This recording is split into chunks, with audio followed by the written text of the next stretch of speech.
राज्याच्या उपमुख्यमंत्री तथा बीडच्या पालकमंत्री सुनेत्रा पवार यांच्या हस्ते बीडमध्ये आज शासकीय ध्वजारोहण पार पडलं।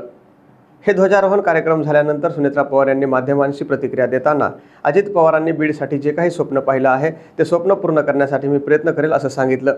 हे सांगताना अगदी त्यांना अश्रू देखील अनावर झाले।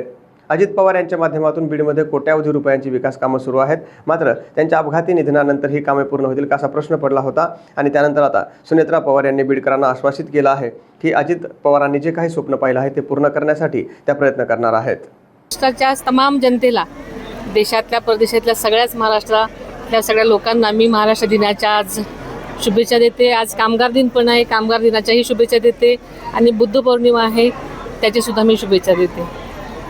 खरं तर हा माझ्यासाठी खूप भावनिक क्षण आहे। आज मी झेंडावंदन केलेलं आहे आणि बीडच्या जनतेला एवढंच मी सांगू इच्छिते